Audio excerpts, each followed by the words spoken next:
रसूल पाक सल्लल्लाहु अलैहि वसल्लम फरमाने लगे, ओहो इतनी बड़ी बात। हुजूर फरमाने लगे, ये सही मुस्लिम के लफ्ज है। करीम महबूब फरमाने लगे, मुझे उस रब की इज्जत की कसम जिसके कब्जे में मोहम्मद अरबी सल्लल्लाहु अलैहि वसल्लम की जान है। हुजूर फरमाते, रोजादार के मुंह की खुशबू अल्लाह ताला के नजदीक कयामत के दिन मुश्क की खुशबू से भी ज्यादा वक़्त वाली होगी। इसके मुंह से जो खुशबू आती है कयामत में मुश्क पीछे रह जाएगा, और रब की बारगाह में सिर्फ रोजादार के मुंह से। अगर तेरे मुंह की खुशबू रब को इतनी पसंद है तो तुझे भी तो अपने मनसब का ख्याल होना चाहिए। मैंने रोजा रखा हुआ है। रमजान मुबारक की जो खास फजीलत है, उस खास फजीलत को रमजान आने से पहले ज़हन में बिठा लें, और रमजान मुबारक पूरे का पूरा उस ज़ौक़ से गुजारे कि ज़हन में बात मौजूद हो, ज़हन में कि दरअसल रमजान क्या है। अल्लाह के प्यारे रसूल सल्लल्लाहु ताला अलैहि वसल्लम ने फरमाया, ऐ लोगों तुम पर एक अजीमुल मर्तबत महीना साया फिकन हो रहा है। हुजूर फरमाते हैं, शहरु मुबारक। फरमाया ये बड़ा बरकत वाला महीना है, ये बरकतें लेके आया है, ये रहमतें लेके आया है, ये अपने साथ इनायात लेके आया।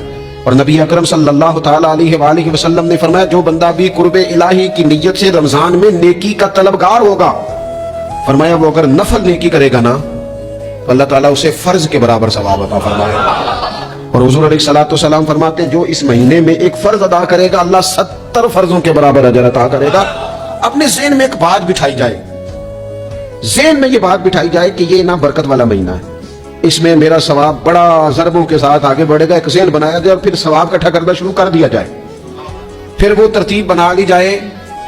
मेरे एक दोस्त हैं, मेडिकल के शोबे से वाबस्ता हैं, तो मुझे कहने लगे कि डॉक्टर भी अपनी रूटीन बदलते हैं और मैदे वाली सारी दवाइयां भी इकट्ठी कर लेते हैं क्योंकि रमजान आने वाला है, ये ज्यादा लोग इस्तेमाल करेंगे। वो माहौल ना पैदा करें कि हर चीज दुनियादारी हो जाए, हर चीज दुनियादारी।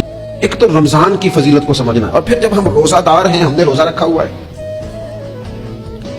तो नबी पाक अलैहिस्सलाम ने खुद इस मफहूम को खोल के बयान किया। फरमाया, जिस बंदे ने झूठ नहीं छोड़ा, गुनाह नहीं छोड़ा, गोया गीबत नहीं छोड़ी, बदी नहीं छोड़ी, अल्लाह के महबूब अलैहिस्सलाम फरमाते हैं फिर अल्लाह ताला को उसके भूखा प्यासा रहने की तो कोई जरूरत नहीं, क्योंकि लअल्लकुम तत्तकून, तकवा इख्तियार करना तो रोजे का मकसद था।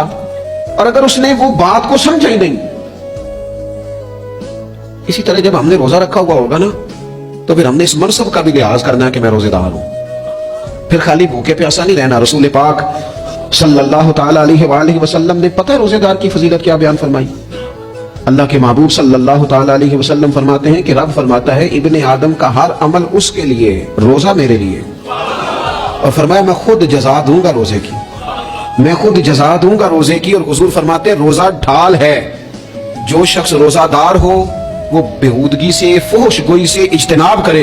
और अल्लाह के महबूब सल्लल्लाहु ताला अलैहि वसल्लम फरमाते हैं, अगर कोई शख्स उसे गाली दे, अगर कोई शख्स उससे झगड़ा करना चाहे, तो पता क्या जवाब दे? उसे कहे, भाई मैं रोजेदार हूं, मेरे मनसब का तकाजा नहीं कि मैं तेरे साथ उलझूं।